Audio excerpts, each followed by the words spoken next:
Olá a todos vocês, que a graça e a paz do nosso Senhor e Salvador Jesus Cristo permaneçam com todos de um modo muito especial. Estamos juntos mais uma vez aqui para estudarmos a palavra de Deus, buscando sempre a direção do Espírito Santo e com a certeza que Deus tem cuidado de nós, tem ouvido a nossa oração, tem nos respondido segundo a sua vontade, que é sempre boa, agradável e perfeita. Então, a todos vocês que nos acompanham, que Deus continue abençoando muito a você, a família que você representa, que os seus sonhos, seus projetos sejam realizados na direção do Espírito Santo. E hoje, mais uma vez, estamos respondendo aqui algumas questões que as pessoas trazem e exigem um pouco mais de estudo, um pouco mais de compreensão. Então, este vídeo aqui vai ficar um pouco mais longo, porque nós não temos como falar de um assunto complexo de uma maneira tão resumida. Mas eu vou fazer o máximo para deixar claro e interessante a todos vocês que nos acompanham. Então, pegue a sua Bíblia, pegue um papel, caneta, para que você possa anotar. É claro, a gravação está no nosso canal do YouTube, que eu peço para que você se inscreva, deixe seu like, compartilhe, porque desta maneira nós podemos expandir o conhecimento acerca da palavra de Deus e o propósito de Deus em nossas vidas. O tema que vamos tratar hoje é a situação dos mortos. Como que fica esta situação, se de fato as pessoas morrem, vão imediatamente para o céu, se as pessoas vão para o inferno, onde é que estão as pessoas, o que está acontecendo neste período de morte, o que acontece com a pessoa, com o ser humano, depois da sua vida, né, no seu período de morte, até a ressurreição em Cristo Jesus. Este intervalo de tempo entre a morte e a ressurreição, o que acontece nesse tempo. Então, nós temos como base aqui o texto de 1 Tessalonicenses, a primeira carta do apóstolo Paulo à igreja de Tessalônica. Então, primeiro a Tessalonicenses, o capítulo 4, do versículo 13 em diante, nós temos uma declaração bastante direta aqui registrada pelo apóstolo Paulo. É claro que nós vamos usar outros textos também, mas esse texto é a nossa base de início, até porque, estudando, vocês também vão compreender por que ele passa a ser um texto base.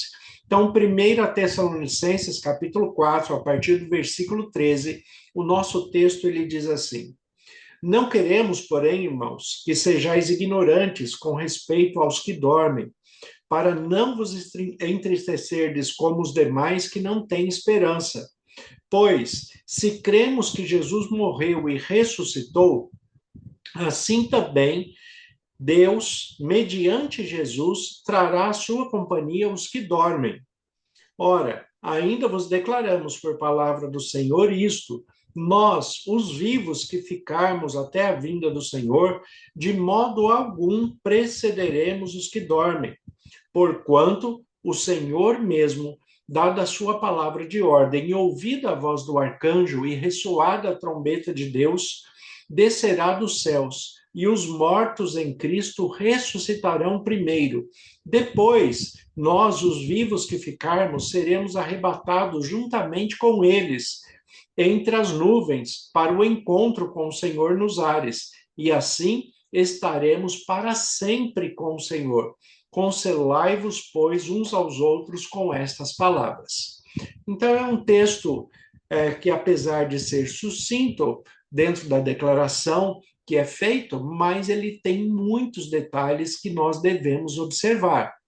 O primeiro detalhe que eu quero trazer na perspectiva de estudo para hoje é o versículo 13, onde o apóstolo Paulo descreve, inspirado pelo Espírito Santo, dirigido pelo poder de Deus, ele escreve assim: não queremos, porém, irmãos, que sejais ignorantes com respeito aos que dormem, para não vos entristecerdes como os demais que não têm esperança.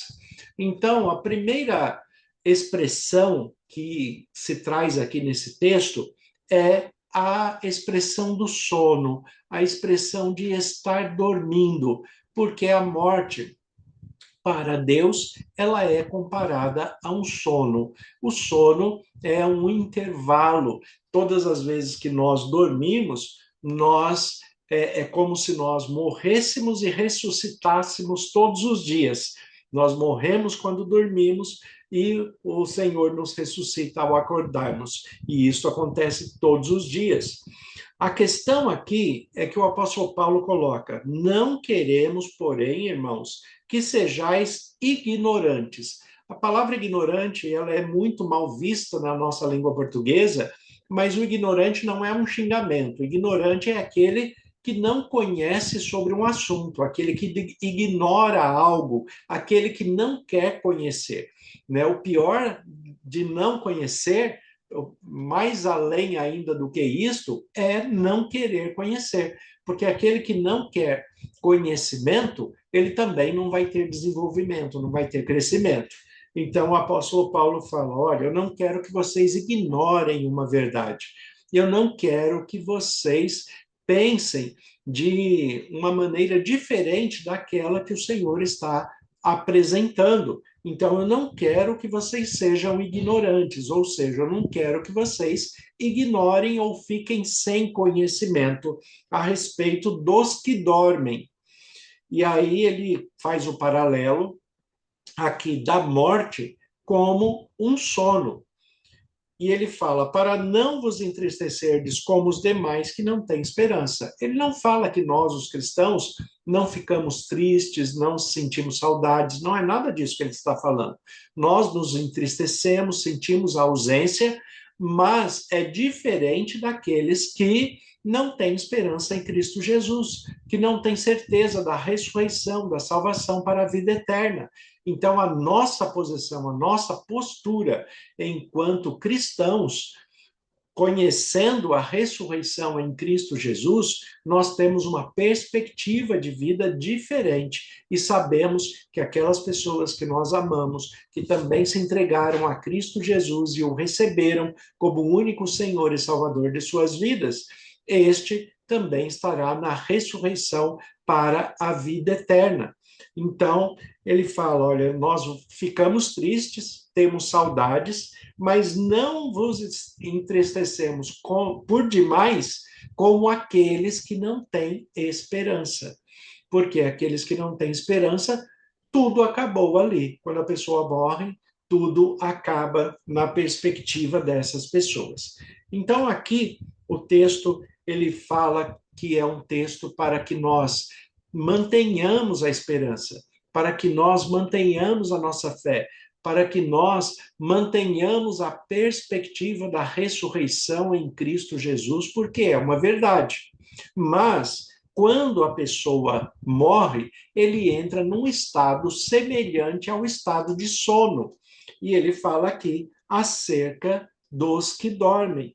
Acerca dos que dormem, não quero que sejais ignorantes, ou que ignore a respeito disso.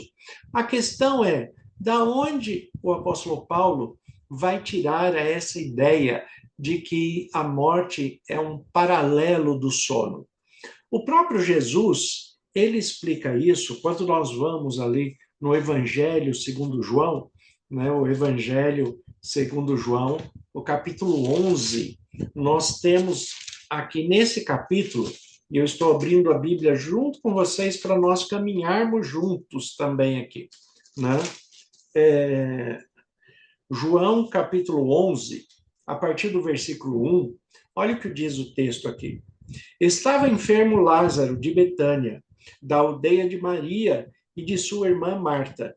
Esta Maria, cujo irmão Lázaro estava enfermo, era a mesma que ungiu com um bálsamo o Senhor e lhe enxugou os pés com os cabelos.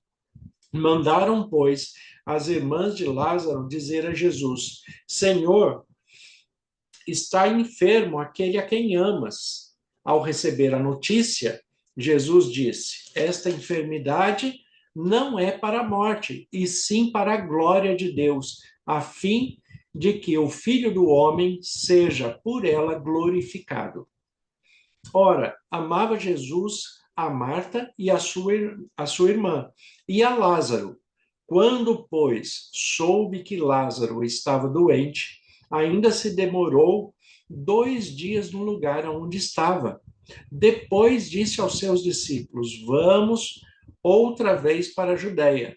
E disseram-lhe os discípulos: Mestre, ainda agora os judeus procuravam apedrejar-te, e voltas para lá? Respondeu Jesus: Não são 12 as horas do dia? Se alguém andar de dia, não tropeçar, não tropeça, porque vê a luz deste mundo. Mas se andar de noite, tropeça, porque nele não há luz. Isto dizia e depois acrescentou: Nosso amigo Lázaro adormeceu. Olha aqui o versículo 11, João 11, 11. Isto dizia e depois lhe acrescentou: Nosso amigo Lázaro adormeceu, mas vou para despertá-lo. Disseram, pois, os discípulos: Senhor, se dorme, estará salvo. Jesus, porém, falava a respeito à morte de Lázaro, mas eles supunham que tivesse falado de um repouso do sono. Então Jesus lhe disse claramente: Lázaro morreu. Versículo 14. Então Jesus lhe disse claramente: Lázaro morreu. Então, o próprio Jesus, ele compara o estado da morte com o sono. E a primeira declaração que ele faz é: Lázaro dormiu. Assim também como ele mesmo, já que o apóstolo Paulo recebeu as suas instruções direto de Jesus Cristo, ele mesmo fala isso na sua carta a 1 Coríntios, capítulo 11 também, ele diz: o que eu recebi do Senhor é isso que eu também vos entrego. Então ele recebeu direto de Jesus Cristo, e recebendo a revelação, a mensagem de Jesus Cristo ensinou a Paulo que, de fato, a morte é relativa a um sono. Por quê? Porque, pelo poder de Deus, ele pode ressuscitar, ele pode trazer qualquer pessoa da morte no momento em que ele quiser. Então, aqui em 1 Tessalonicenses, capítulo 4, versículo 13, é onde Paulo escreve: Não queremos, porém, irmãos, que sejais ignorantes com respeito aos que dormem, ou seja, com respeito aos que morreram, aqueles que estão mortos, para não vos entristecerdes como os demais, que não têm esperança.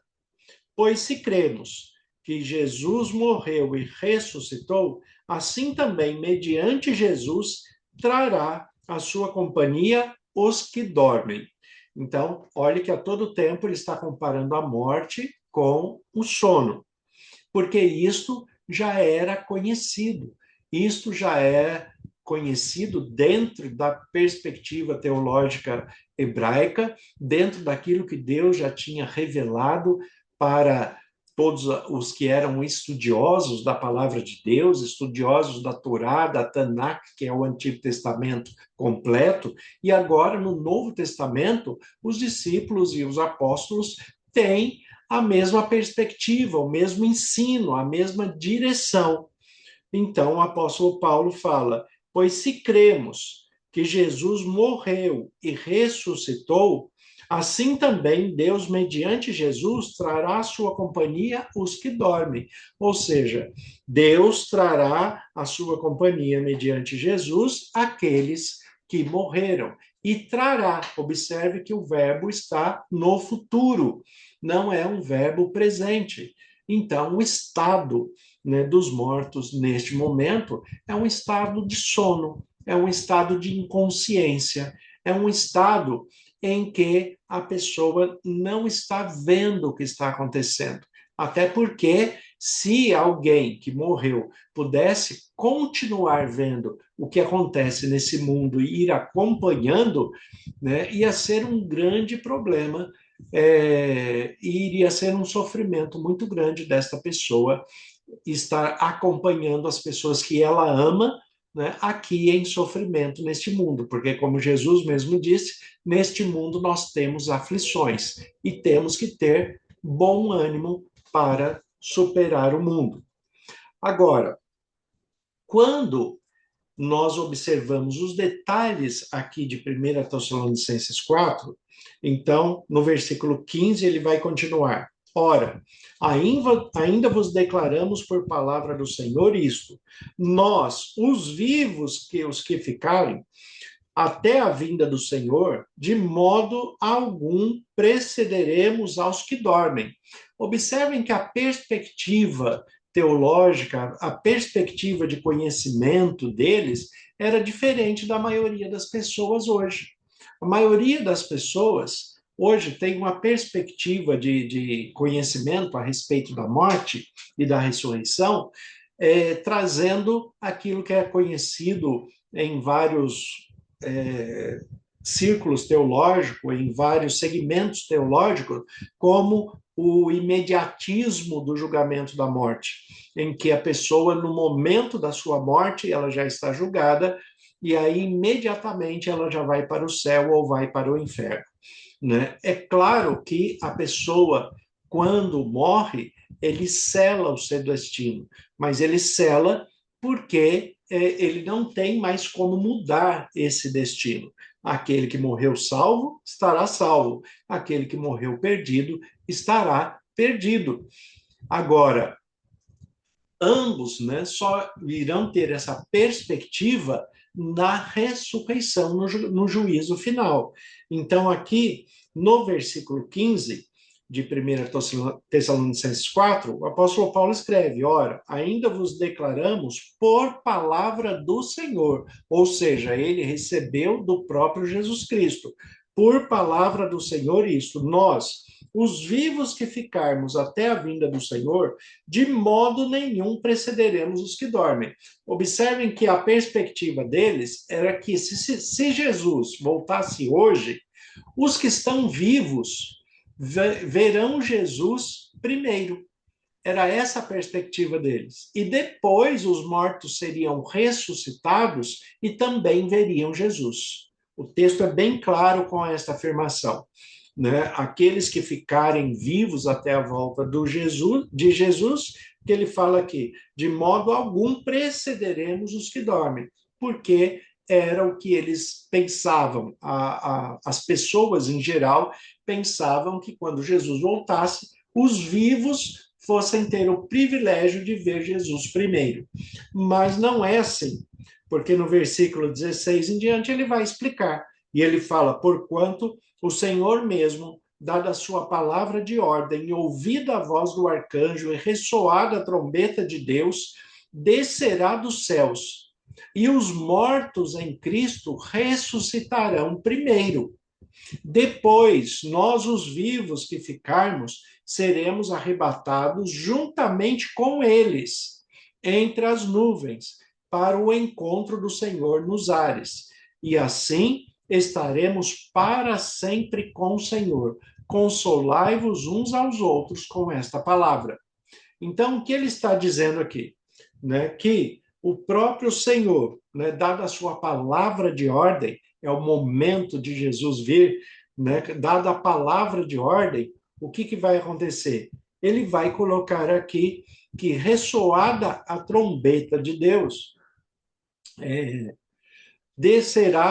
Jesus descerá dos céus, e os mortos em Cristo ressuscitarão primeiro. Tá? Então, se Jesus chegasse hoje, se Jesus chegasse nesse momento, nós não seríamos os primeiros a ver Jesus. Por quê? Porque os mortos em Cristo ressuscitarão primeiro. Então, Jesus, quando vier, vai despertar todos aqueles que morreram e estão no sono aguardando a ressurreição. Até porque, se eles estivessem em estado de consciência no céu junto a Jesus, a ressurreição não faria sentido nenhum. Como é que Jesus iria ressuscitar alguém que já está com ele em vida? Não faz sentido isso.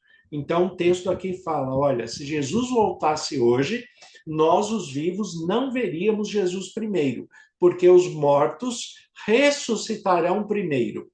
E aí, nós que estamos vivos, teremos os nossos corpos transformados. Por quê? Porque os mortos que estão sendo ressuscitados, eles não ressuscitarão no corpo que eles morreram. O corpo que eles morreram já voltou ao pó e não vai sair do pó. A questão é que nós teremos um novo corpo, um corpo incorruptível, onde não haverá mais doença, não haverá mais morte, não haverá mais pranto, nem dor, porque as primeiras coisas se passaram, como diz João em Apocalipse. Aqui ele vai colocar que os mortos ressuscitarão primeiro, já nesse corpo glorificado, nesse corpo incorruptível. E nós que estamos vivos ainda nesse corpo corruptível, teremos o corpo transformado para, juntos com os mortos que ressuscitaram já no novo corpo, encontrarmos com o Senhor Jesus nos ares, porque Jesus Cristo não vai descer até a terra, ele não vai pisar na terra, ele vem na altura das nuvens e nós é que seremos levados até ele. É assim que a Bíblia coloca. Aqui o versículo 17. Depois, nós, os vivos que ficarmos, seremos arrebatados juntamente com eles entre as nuvens para o encontro com o Senhor nos ares. Nós encontraremos com Jesus nos ares, no céu. Né? E assim estaremos para sempre com o Senhor. Consolai-vos uns aos outros com esta palavra. Então, a perspectiva de consolo, qual que é? É que, apesar da separação momentânea da morte, aqueles que já descansaram no Senhor, aqueles que já morreram, estão aguardando a ressurreição. E aguardando esta ressurreição que só acontecerá na volta de Jesus. Aí sim nós vamos caminhando para o juízo final. Então nós ainda temos um bom tempo aí para nos prepararmos, para nos entregarmos a Jesus, porque ele espera completar o número de salvos para que ele possa voltar. Então, até aqui em Tessalonicenses, acredito que tenha ficado claro essa perspectiva da morte ser comparada ao sono, porque é um estado de inconsciência.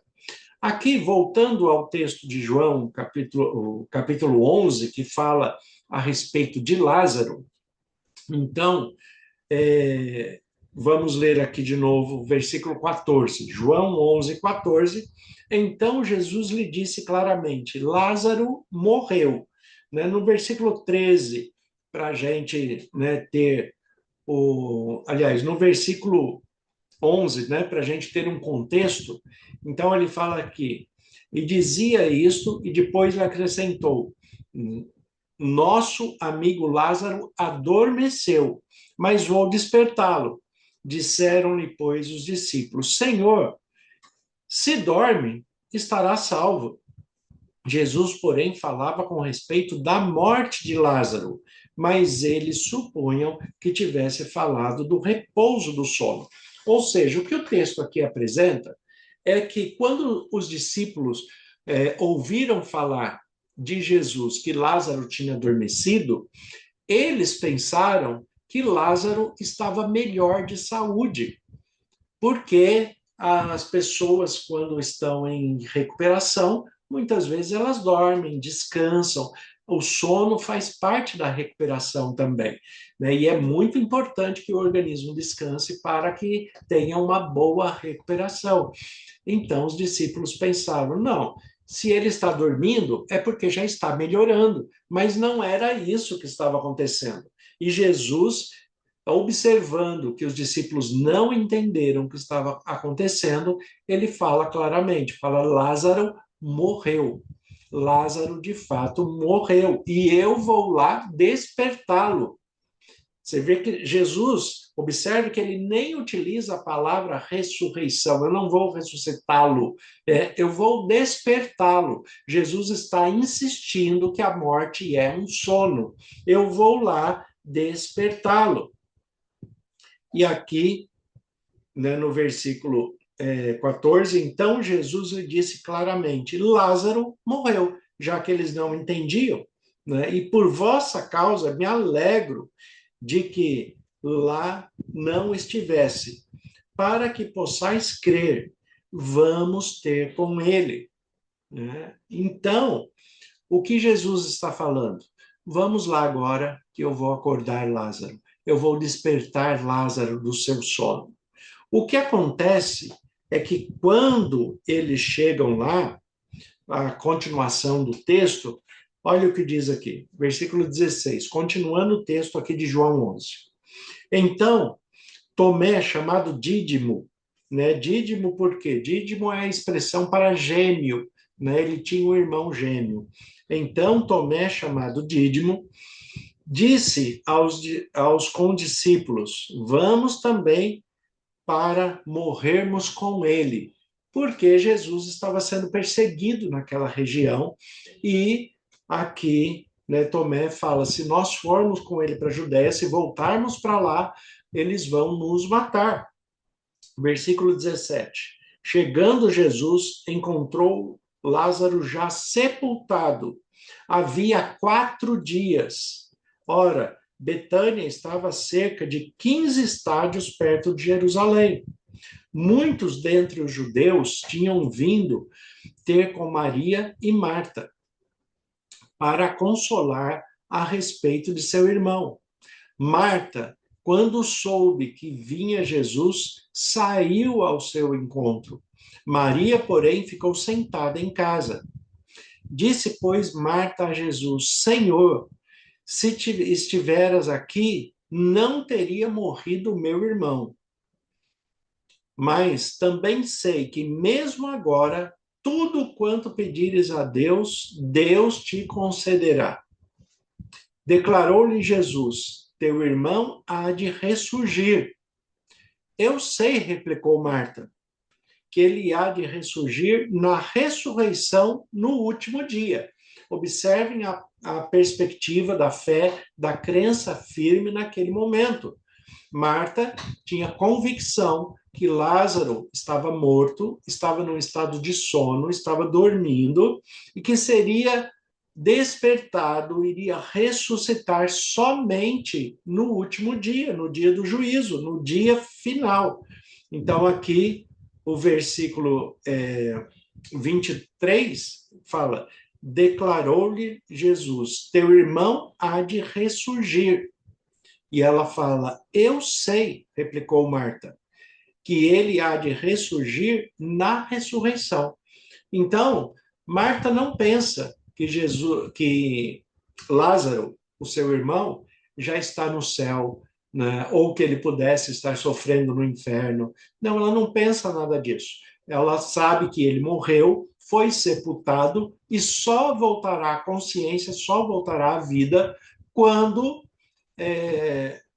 Jesus voltar no final, né? Ela ainda não tinha essa informação, mas quando Jesus voltar no final, Lázaro vai ser ressuscitado, porque é o momento da ressurreição.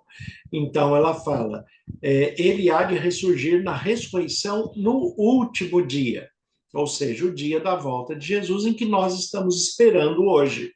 Versículo 25. Disse Jesus: eu sou a ressurreição e a vida. Quem crê em mim, ainda que morra, viverá. E todo o que vive e crê em mim não morrerá eternamente. Creis nisso? Olha aqui o que Jesus está ensinando a Marta. Fala: Marta, olha, eu sei, né, que o que você está pensando, mas eu sou a ressurreição, eu posso despertá-lo, eu posso acordá-lo agora. Jesus, em seu poder divino, pode acordar, pode despertar, pode ressuscitar qualquer pessoa neste momento. Mas tudo o que ele faz tem um propósito. E aqui, neste caso, o propósito era o quê? A glória de Deus. Mostrar, apresentar a glória de Deus. Ele estaria mostrando que realmente ele era o Deus que se fez carne e habitou entre nós. Por que ele esperou tanto tempo?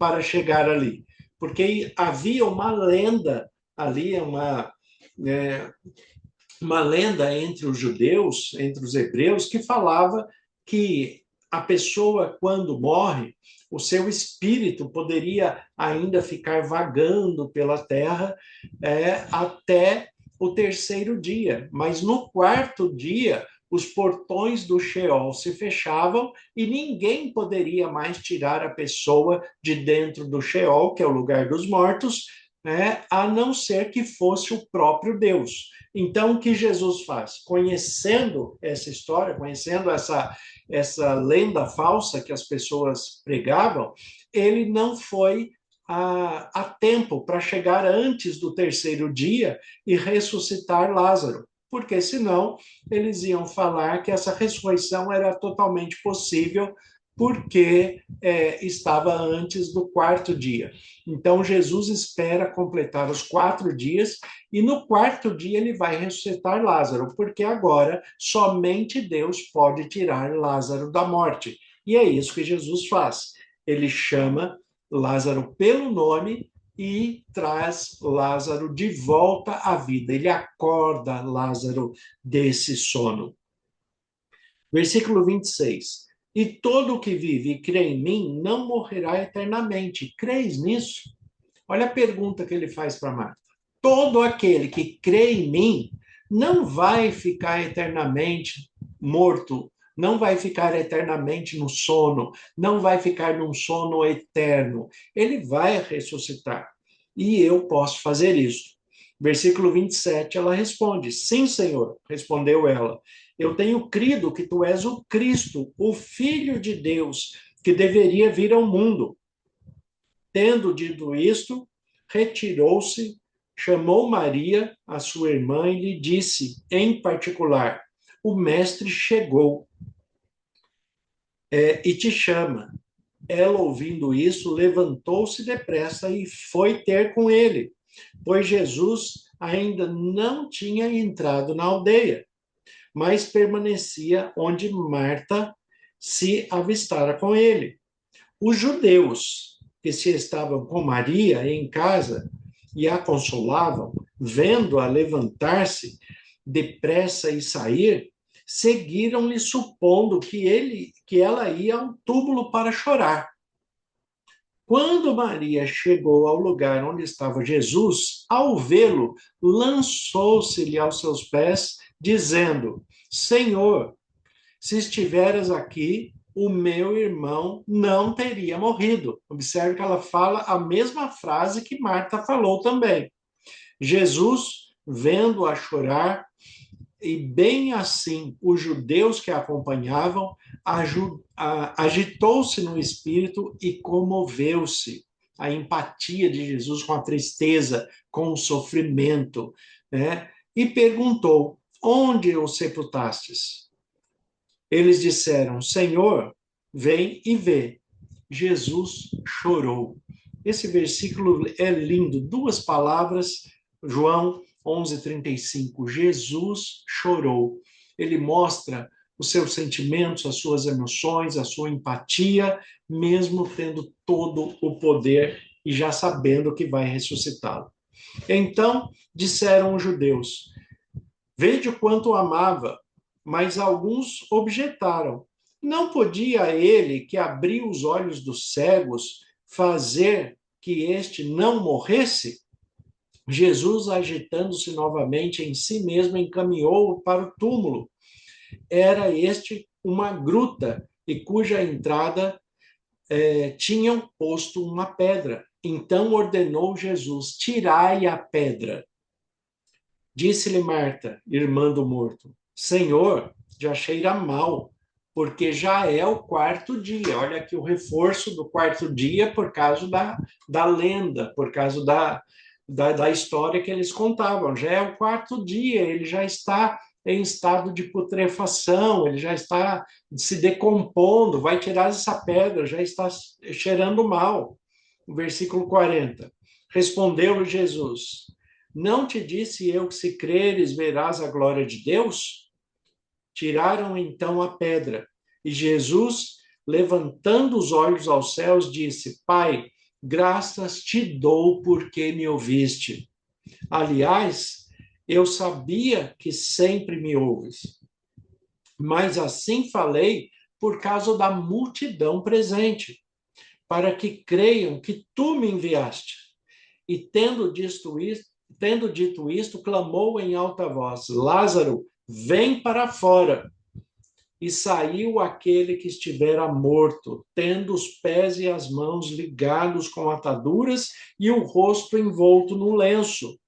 Então lhes ordenou Jesus: desatai-o e deixai-o ir. Muitos, pois, dentre os judeus que tinham vindo visitar Maria, vendo o que Jesus fizera, creram nele. Outros, porém, foram ter com os fariseus e lhe contaram dos feitos que Jesus realizara. Então, observe: Lázaro está morto, quarto dia em que, pela lenda, pela história que eles contavam, ninguém poderia tirar do Sheol, que é o lugar dos mortos, né, a não ser que seja o próprio Deus. E Jesus, se apresentando como Deus, ele ressuscita Lázaro, ele fala: Lázaro, vem para fora. E os detalhes que João coloca aqui no texto, falando que ele estava com as mãos atadas, os pés atados, estava envolto em faixas, ele tinha um lenço sobre o seu rosto. Por que João dá esses detalhes? Porque João está atestando a morte de Lázaro, porque o corpo foi preparado para o sepultamento. Eles não simplesmente jogaram o corpo de Lázaro lá, eles prepararam o corpo para o sepultamento. Enfaixaram, cobriram, né, amarraram da maneira que era costume deles fazerem, passaram as especiarias ali no corpo. Então, todos atestaram que Lázaro realmente estava morto e Jesus, no quarto dia, consegue tirar Lázaro do Sheol e trazer de volta à vida, mostrando o seu poder, mostrando a sua glória e apresentando definitivamente que ele, de fato, era Deus. Né? Mas daí as pessoas perguntam: bom, se uma pessoa morre, então está dormindo, aguardando a ressurreição, não tem ninguém que ressuscitou e que possa estar no céu? Sim, a Bíblia se refere a algumas pessoas, inclusive duas que nem morreram, né, não passaram pela morte, que é o caso de Enoque, né, e Elias, que Deus tomou para si e eles não passaram pela morte. Tiveram ali os seus corpos transformados e foram levados para o céu. É o que todo mundo gostaria que acontecesse, não é? Mas ali a figura do que vai acontecer quando Jesus voltar para os vivos que estiverem vivos naquele momento. Terão seus corpos transformados e, juntos com os mortos que ressuscitaram, encontraremos com o Senhor nos ares, como diz o texto de 1 Tessalonicenses 4. Então, neste momento, o que acontece? Existem mortos que já ressuscitaram e podem estar no céu com Jesus? Sim, também. Nós temos indicações acerca de Moisés, nós temos aqueles que ressuscitaram na ressurreição de Jesus, na sua morte, ali no momento da sua morte. Então, nós temos a perspectivas de pessoas que já estão no céu. Mas isto não é um padrão, isto são exceções. Né? São exceções prefigurando o poder de Deus, apresentando o poder de Deus para trazer confiança. Mas de uma maneira geral, para todo mundo se encaixa na regra. Né? Por quê? Porque Deus ele faz as suas exceções dentro da regra. Por exemplo, o texto de Hebreus 9, 27 fala que ao homem é dado morrer uma vez só, e depois disso vem o juízo. No caso de Lázaro, no caso da filha de Jairo, né, eles não morreram uma vez só, morreram duas vezes. Né? E o que tem de errado nisso? Não, Deus fez uma exceção. A questão é que as exceções, elas não podem se tornarem regras. É isso que nós temos que tomar cuidado. Exceção não pode se tornar regra. Aqui, o texto de Hebreus, né, capítulo 9. Hebreus, capítulo 9, versículo 27. Aqui, ó. E assim como aos homens está ordenado morrerem uma só vez, vindo depois disso o juízo. Então, aos homens está destinado morrer uma só vez e depois vem o juízo. Lázaro morreu 2 vezes. A filha de Jairo morreu 2 vezes. As pessoas que Jesus ressuscitou durante o seu tempo de ministério aqui, né, como encarnação divina, né, também morreram novamente. Muitas pessoas morreram mais de uma vez, mas são exceções. A regra é que aqueles que morrem estão dormindo no Senhor, estão no estado de inconsciência, e nesta inconsciência é que eles permanecem até que venha Jesus e os ressuscite para a vida eterna. E aí, como diz o texto de Tessalonicenses, os mortos em Cristo ressuscitarão primeiro. Depois, os vivos que ficarem, né, serão transformados e juntos vamos encontrar com o Senhor nos ares. Mas nós temos também pessoas que falam a respeito de Lucas, capítulo 16. Então vamos até lá. Lucas, capítulo 16, fala a respeito da parábola do rico e Lázaro, né? E essa história aqui, na verdade, ela é uma história que era contada para exemplificar a espiritualidade de uma religião típica da época de Jesus, que era a religião de mistérios. E aqui ele coloca Lucas 16, o versículo 19 em diante, fala a respeito desta questão aqui do rico e Lázaro, que alguns teólogos colocam como parábola, outros colocam não como parábola por causa da citação do nome de Lázaro. Não é o mesmo Lázaro que Jesus ressuscitou, né? Mas a história era conhecida no tempo porque ela traz outras perspectivas de salvação. Jesus utiliza da própria história conhecida, como ele fazia sempre com as parábolas, para explicar melhor, de uma maneira melhor, em que as pessoas pudessem compreender com maior facilidade o que ele estava querendo apresentar. Então, aqui, no versículo 19, diz assim, ó, Lucas 16, 19.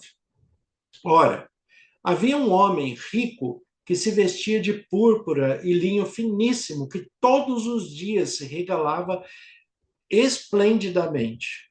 Havia também um certo mendigo chamado Lázaro, coberto de chagas, que jazia à porta daquele e desejava alimentar-se das migalhas que caíam da mesa do rico. E até os cães vinham lamber-lhes as úlceras. Aconteceu, aconteceu que, ao morrer o mendigo, a ser levado pelos anjos para o seio de Abraão. Morreu também o rico e foi sepultado. No inferno, estando em tormentos, levantou os olhos e viu de longe Abraão e Lázaro no seu seio. Então, clamando, disse: Pai Abraão, tem misericórdia de mim e manda Lázaro que molhe em água a ponta do dedo e me refresque a língua, porque estou atormentado nesta chama. Disse, porém, Abraão: Filho, lembra-te de que recebestes os teus bens em vida, e Lázaro igualmente os males. Agora, porém, aqui está consolado, e tu em tormentos. E, além de tudo, está posto um grande abismo entre nós e vós, de sorte que os que querem passar daqui para vós não podem, nem os de lá passar para nós. Então replicou-lhe: Pai, eu te imploro que mandes a minha casa paterna, porque tenho 5 irmãos. Tenho 5 irmãos, para que lhe deis testemunho, a fim de que não virem também para este lugar de tormento. Respondeu Abraão: eles têm Moisés e os profetas, ouçam-nos. Mas ele insistiu: não, pai Abraão, se alguém dentre os mortos for ter com eles, arrepender-se-ão. Abraão, porém, lhe respondeu: se não ouvirem a Moisés e os profetas, tampouco se deixarão persuadir, ainda que ressuscitasse alguém dentre os mortos. Aqui é claro que a perspectiva desta história é uma ilustração, mesmo que alguns teólogos não o coloquem como parábola, mas é uma ilustração, não é um fato real. Porque existem muitas coisas aqui contrárias à perspectiva do cristianismo, do reino de Deus e dos ensinos do evangelho. A primeira coisa que nós olhamos aqui é que Lázaro tem nome, o rico não tem nome, é só o rico. Por quê? Porque naquela cultura, quem tinha nome é porque o nome está escrito no livro da vida. Aquele que não tem nome, que teve o nome riscado, não tem vida eterna, então ele não pode estar no livro da vida. É por isso que o rico não tem nome. Também fala que o motivo do rico ter ido para o inferno, para esse suposto lugar de sofrimento eterno, o motivo dele ter ido para lá é porque ele teve uma vida boa, uma vida confortável, uma vida regalada.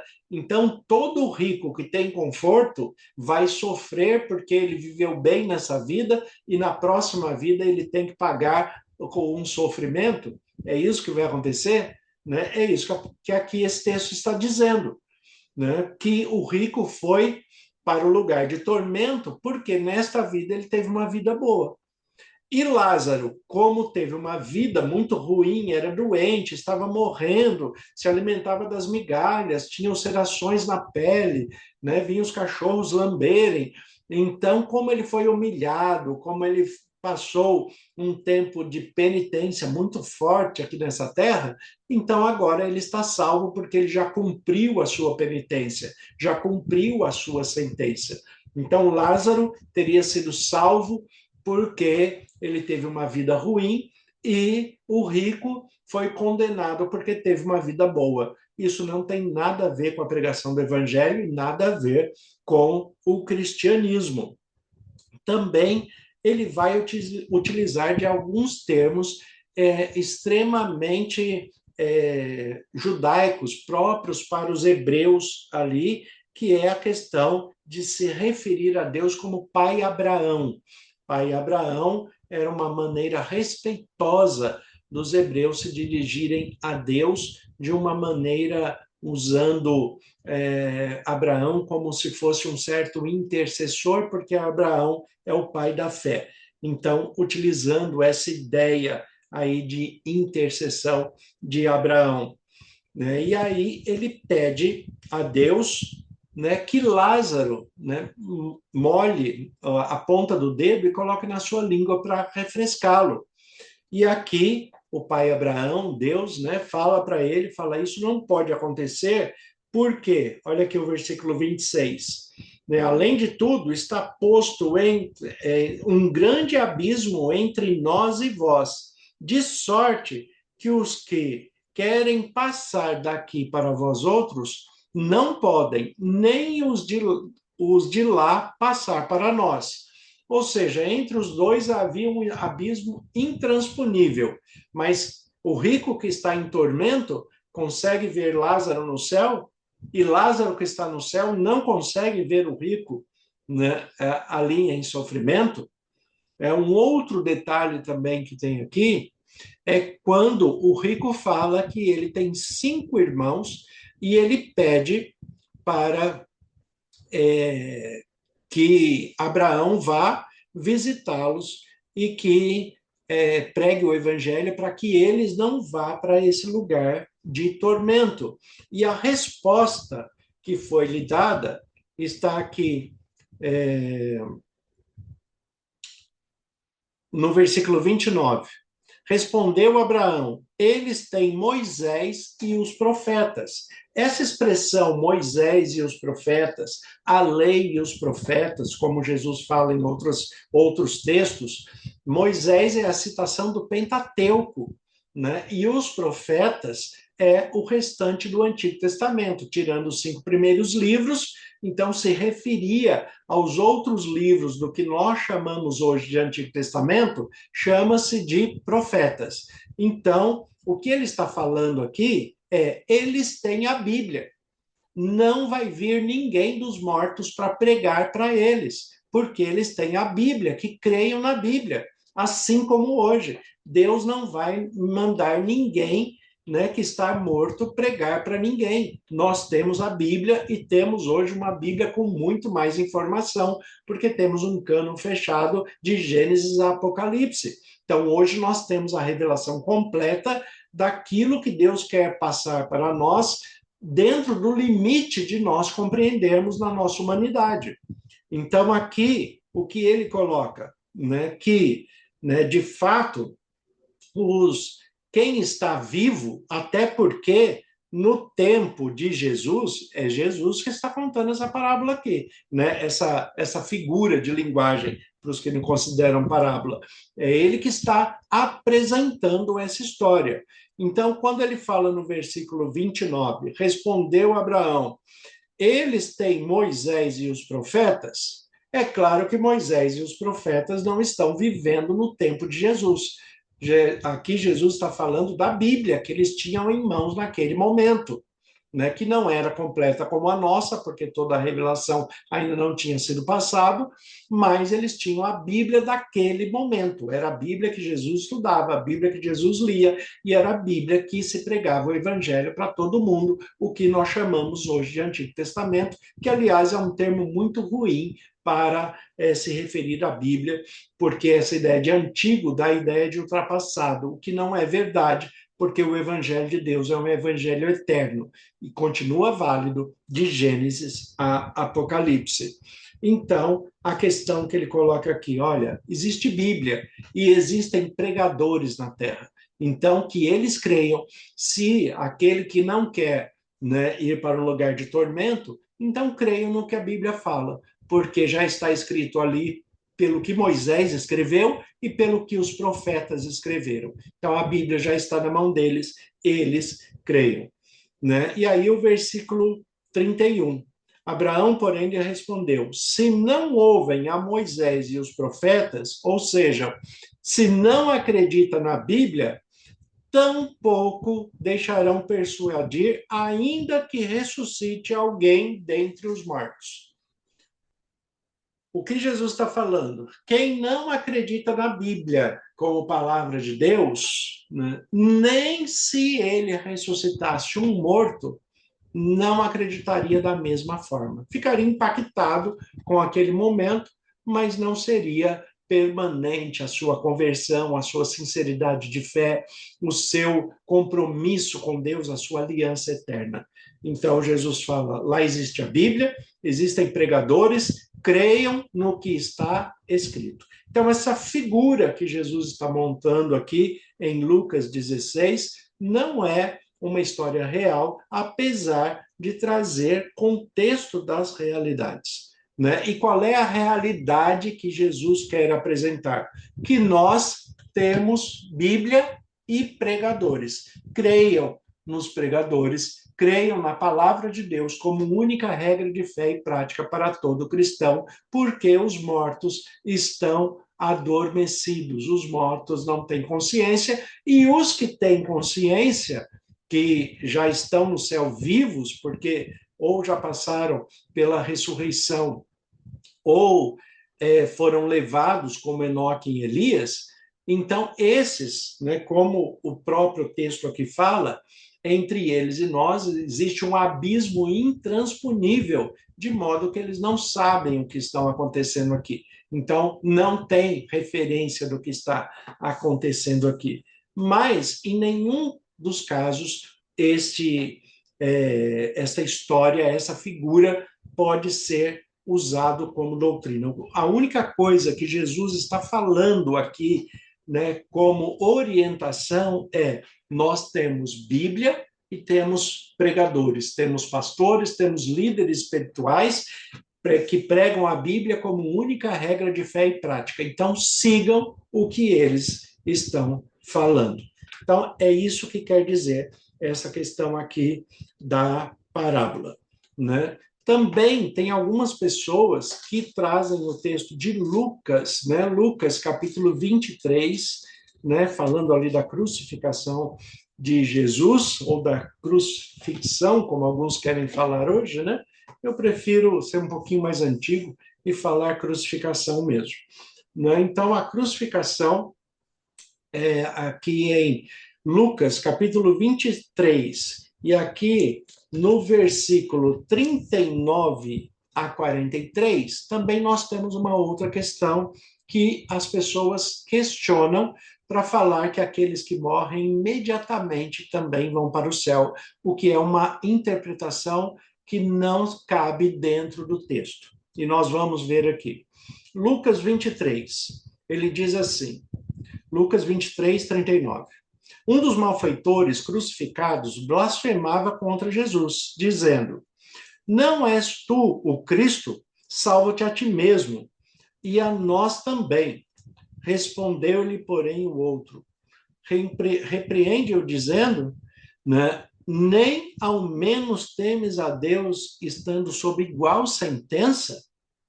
Nós, na verdade, com justiça, porque recebemos o castigo que os nossos atos merecem. Mas ele nenhum mal fez.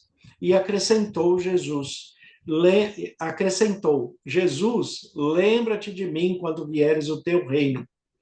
Jesus lhe respondeu, em verdade, te digo, que hoje estarás comigo no paraíso. Né? O que acontece com esta fala aqui? O que acontece é que textos sem pontuação, como é o texto original em grego, né, a pessoa que está traduzindo coloca a pontuação e esta pontuação acaba mudando a perspectiva da compreensão. Então, vamos ver o texto aqui com um pouco mais de detalhe. Aqui, versículo 39. Um dos malfeitores crucificados blasfemava contra Jesus, dizendo: Não és tu o Cristo? Salva-te a ti mesmo e a nós também. Ele estava querendo salvação, que Jesus o salvasse, mas salvasse da morte, salvasse daquele momento, não a salvação eterna. Salvasse, tirasse ele daquele sofrimento, daquele momento. O versículo 40, respondeu-lhe, porém o outro, né, respondeu-lhe, porém o outro, repreendeu, dizendo, nem ao menos temes a Deus, estando sob igual sentença?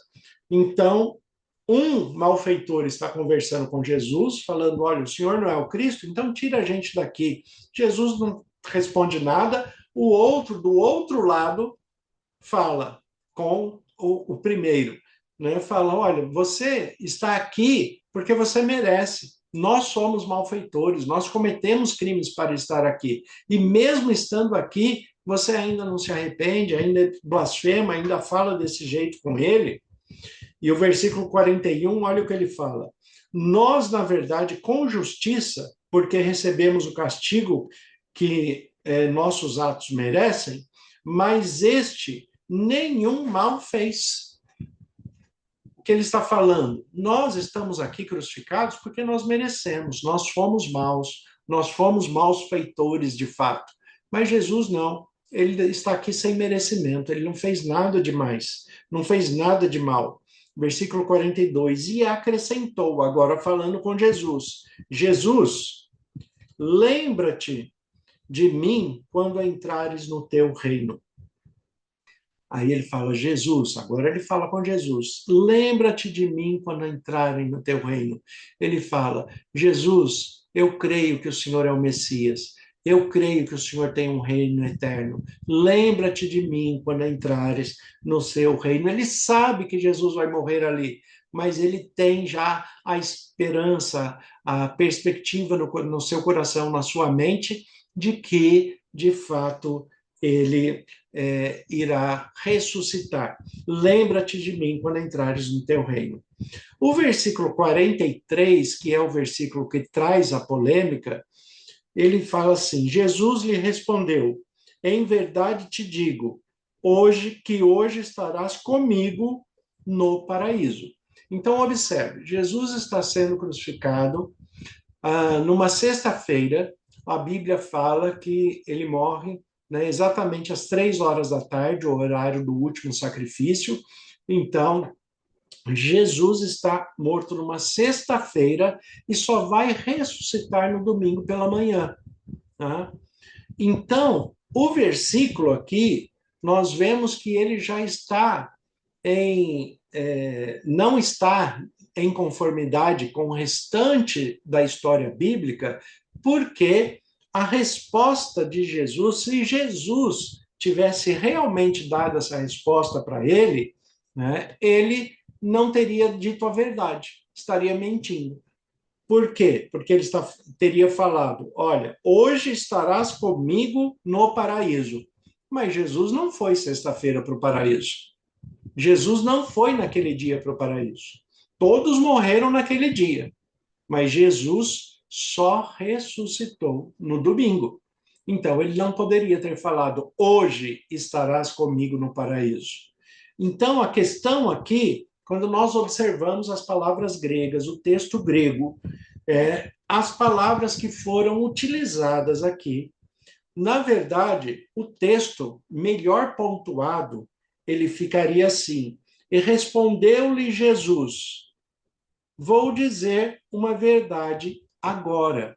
Porque esta palavra que foi traduzido como hoje, um advérbio de tempo, né, ele está mais como uma interjeição adverbial, uma expressão, né, adverbial. Olha, isso vai acontecer agora.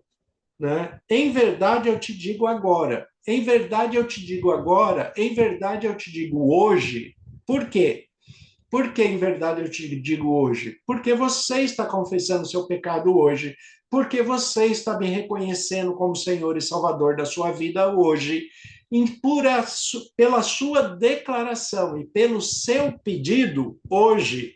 Aí sim, vírgula, depois do hoje. Coloca a vírgula depois do hoje. Né? Em verdade te digo que, em verdade te digo hoje, vírgula, estarás comigo no paraíso. Aí sim, no futuro. Estarás comigo no paraíso. O que Jesus está falando para ele? Você será salvo. Você será salvo. E não é que você vai hoje comigo lá. Eu vou te falar uma verdade hoje. Eu te falo uma verdade agora. É que a palavra poderia ser traduzida tanto hoje quanto agora, neste momento. Eu vou te falar uma verdade neste momento. Diante da sua declaração, estarás comigo no paraíso. Ou seja, estarás futuro comigo no paraíso. Eu te falo uma verdade hoje, estarás comigo no paraíso. É assim que o texto original ele se apresenta para nós. Então, não é que ele morreu e foi levado ao céu naquele mesmo dia. Não, porque nem o próprio Jesus não foi naquele mesmo dia. Jesus está falando aqui numa sexta-feira e Jesus só foi aos céus muito depois, porque nem no domingo que ele ressuscitou, ele também não foi, porque né, ali teve o contato com as mulheres, depois com os discípulos, e teve toda aquela trajetória para depois chegar ali o relato de Lucas mesmo, no livro de Atos, falando da ascensão de Jesus, né? Que Jesus, né, teve a sua ascensão aos céus, mas muito depois, muito tempo depois. Então, aqui no texto de Lucas 23, ele não está falando que o juízo é imediato, que a pessoa que morre imediatamente já vai para o céu. Ele está falando: eu vou te falar uma verdade agora, eu vou te falar uma verdade nesse momento, eu vou te falar uma verdade hoje. Estarás comigo no paraíso. Quando for o momento certo, o momento da sua ressurreição, você estará comigo no paraíso. Esse malfeitor foi salvo? Foi. Ele foi salvo naquele momento. Mas foi para o céu naquele momento, naquele dia? Não, porque nem o próprio Jesus também não foi. Né? Outros também vão trazer uma ideia, e aqui a gente já está concluindo, né? Já temos aqui 1 hora de vídeo, mas vamos começar a concluir, é que esse assunto exige um detalhamento, para que as pessoas não fiquem perdidas e observem que a Bíblia é muito clara quando ela é bem interpretada, quando ela é bem traduzida. Né? E aqui eu estou usando principalmente o Novo Testamento, porque se usa o Antigo Testamento, as pessoas falam, ah, não, mas isso é porque era o pensamento deles no Antigo Testamento. Depois veio Jesus e mudou o pensamento. Não, o pensamento é o mesmo. Né? Eu estou mostrando tudo para vocês no Novo Testamento.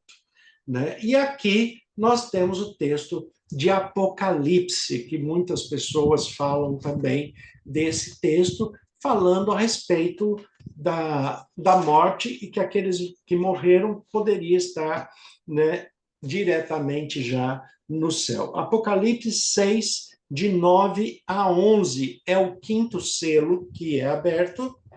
E olha o que diz aqui, Apocalipse 6, de 9 a 11. Ele diz assim: quando ele abriu o quinto selo, vi debaixo do altar as almas daqueles que tinham sido mortos por causa da palavra de Deus e por causa do testemunho que sustentavam. Clamavam em grande voz, dizendo: até quando, ó soberano Senhor, santo e verdadeiro, não julgais, nem vingas o sangue dos que habitam sobre a terra? Então, cada um deles foi dado uma vestidura branca, e lhes disseram que repousassem ainda por um pouco de tempo, até que também se completasse o número dos seus conservos e seus irmãos, que iam ser mortos como igualmente eles foram. Tá? Então vamos ver aqui. Esse texto aqui está falando de uma perspectiva a respeito de onde estão os mortos. Né? Porque a grande perspectiva das pessoas, a grande dificuldade das pessoas é compreenderem que nós somos uma pessoa por completo. Nós somos uma alma, nós não temos uma alma. A alma não é um terceiro elemento no corpo. A alma é o que nós somos, não é o que nós temos. E é muito fácil mostrar isso quando a gente observa a criação. Olhe a criação em Gênesis capítulo 2, né? Gênesis capítulo 2, versículo 7. Olha o que diz o texto aqui. E formou, pois, o Senhor Deus o homem do pó da terra, e lhe soprou nas narinas o fôlego de vida, e o homem passou a ser alma vivente. Ele passou a ser alma vivente, ele não passou a ter alma, ele passou a ser. Passar a ser é uma mudança de substância, não é um elemento a mais colocado. Eu costumo explicar de uma maneira mais simples isso aqui, é que se você pegar um pouco de fubá e dissolver na água e colocar ao fogo, né, ele vai virar polenta. A polenta não é um terceiro elemento dentro do fubá e da água. A polenta é o resultado final do que o fubá e a água aquecida se transformaram. Ele passou a ser polenta, ele não passou a ter polenta. Né? Então, a mesma coisa acontece aqui. O ser humano é criado do pó da terra, Deus sopra o fôlego de vida nele e ele passa a ser alma vivente. Então, todas as vezes que você encontrar a palavra alma na Bíblia, principalmente na expressão do Antigo Testamento, observe que alma se refere a uma pessoa. Traduz a palavra alma como pessoa. Né? A alma que pecar, esta morrerá. A pessoa que pecar, esta morrerá. O número de almas que seguiram Moisés no deserto. O número de pessoas que seguiram Moisés no deserto. Então, nós temos a expressão alma como sendo uma pessoa por inteiro. O que vai acontecer com essa pessoa quando esta pessoa morre? O que acontece com ela? Nós temos o texto de Eclesiastes, né? Pode abrir aí, Eclesiastes. Vamos lá. O texto de Eclesiastes.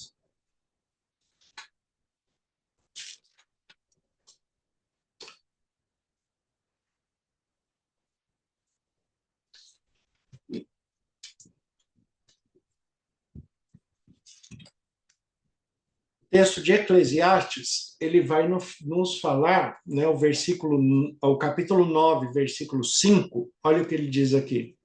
Porque os vivos sabem que hão de morrer, mas os mortos não sabem coisa alguma, nem tampouco, né, terão eles recompensa, porque a sua memória jaz no esquecimento.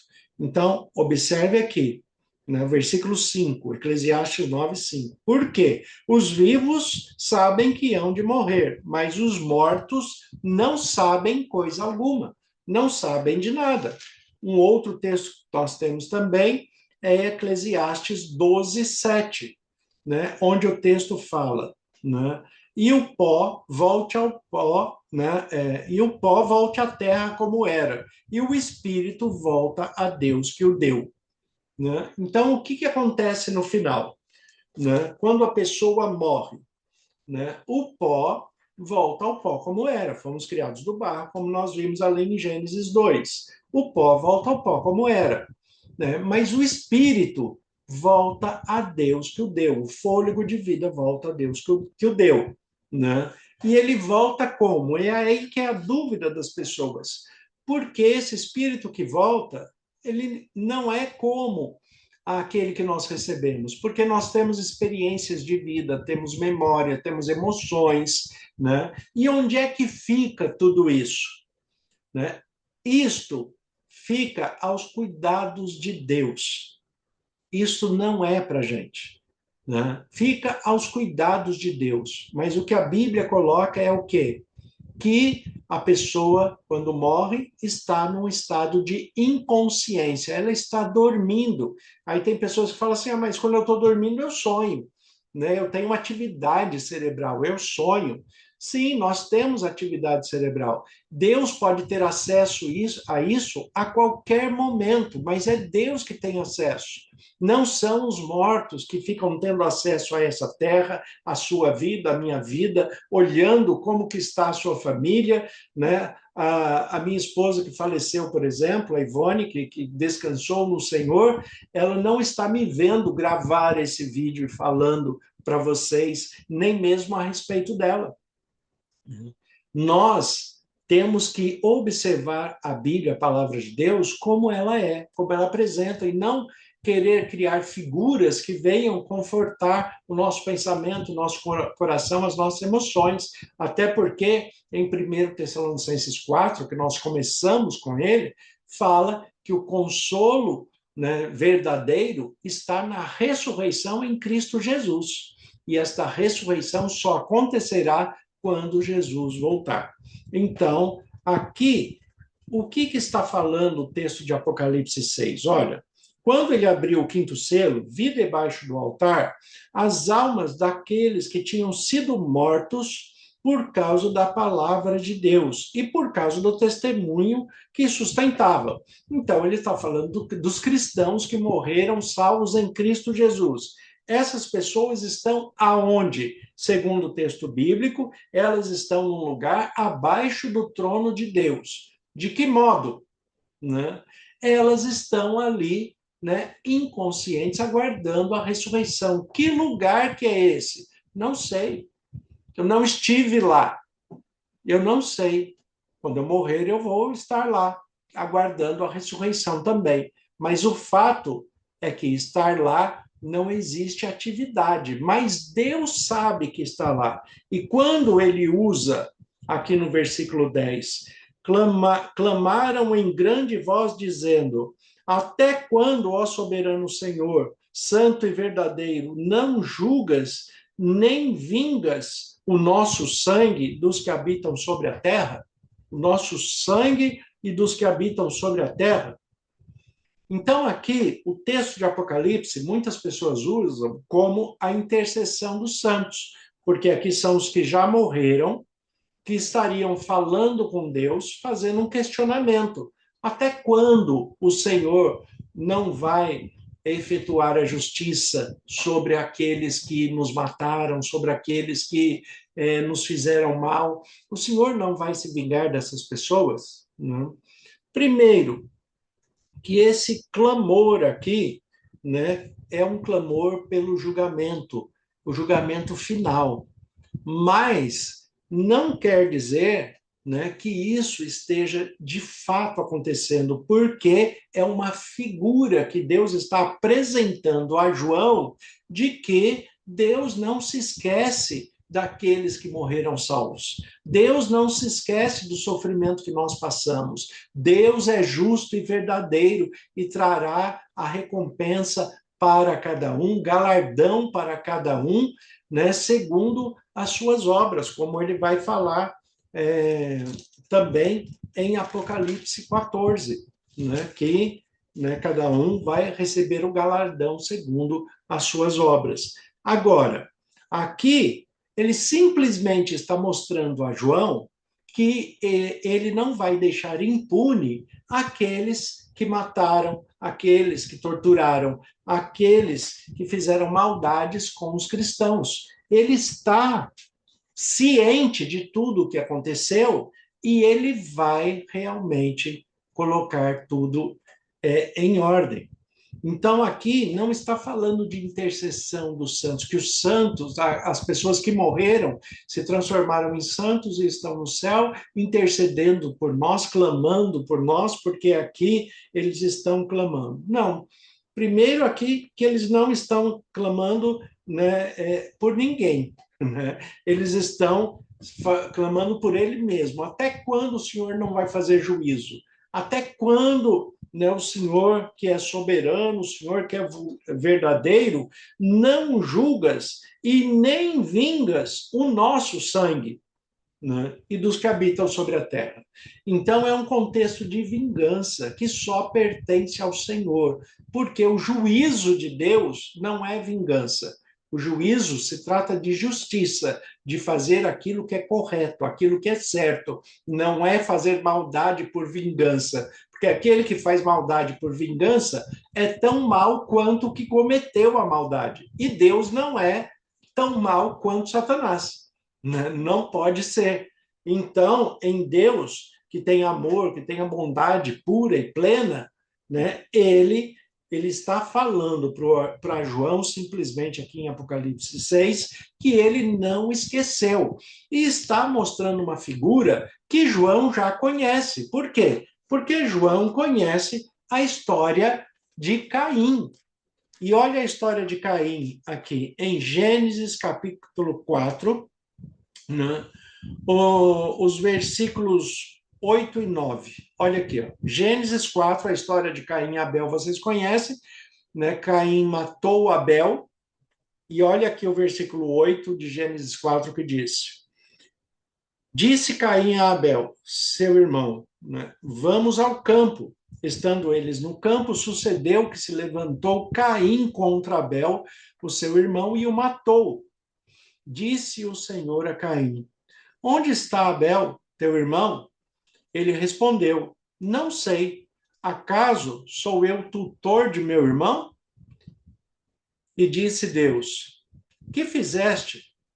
A voz do sangue de teu irmão clama da terra a mim. Essa mesma figura que Deus está usando para falar com Caim, o que ele está falando? Né? A voz do sangue do teu irmão clama por mim. O que ele está falando simplesmente é: eu sei o que você fez, Caim. Eu sei que você matou o seu irmão.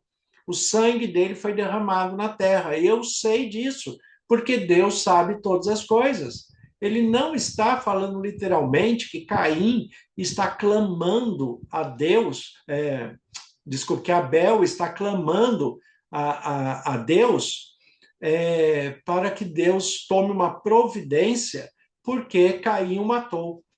Ele não está fazendo isso. Na verdade, Deus está simplesmente mostrando para Caim que ele sabe que Caim matou Abel. Eu sei que você matou seu irmão. Quando Deus pergunta onde está o seu irmão, não é que ele não sabe onde está Abel. É claro que ele sabe onde está, mas ele está oferecendo a oportunidade de Caim confessar o seu crime, confessar o seu pecado.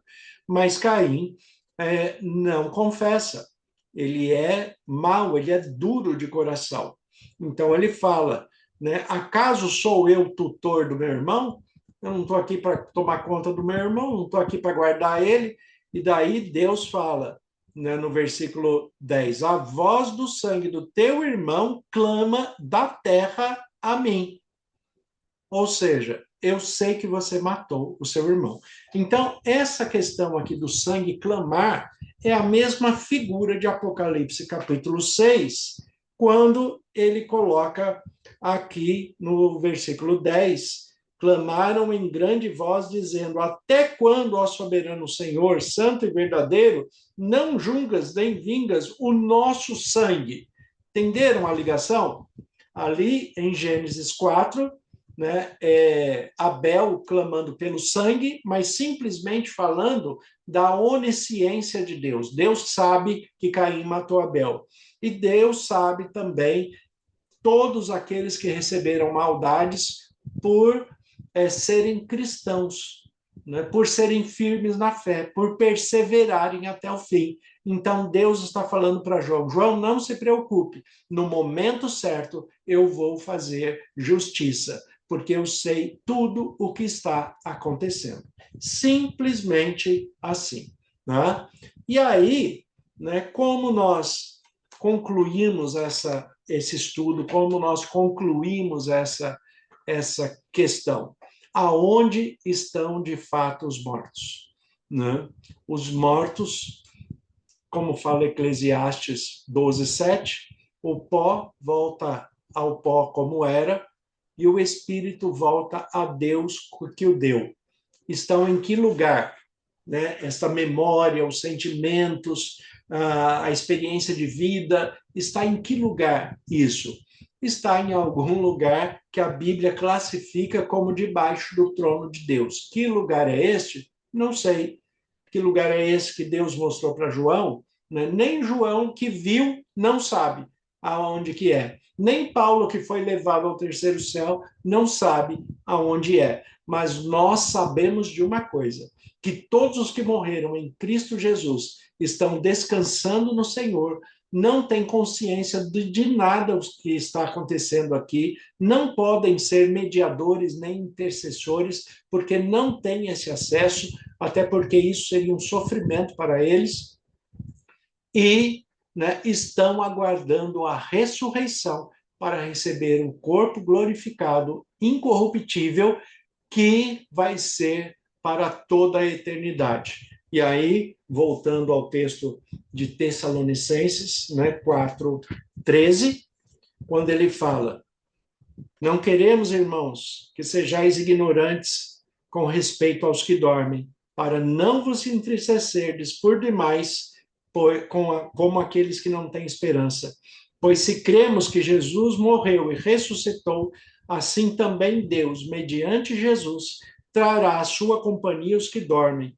E ainda declaramos por palavra do Senhor isto: nós, os vivos que ficarmos até a vinda do Senhor, de modo nenhum precederemos os que dormem.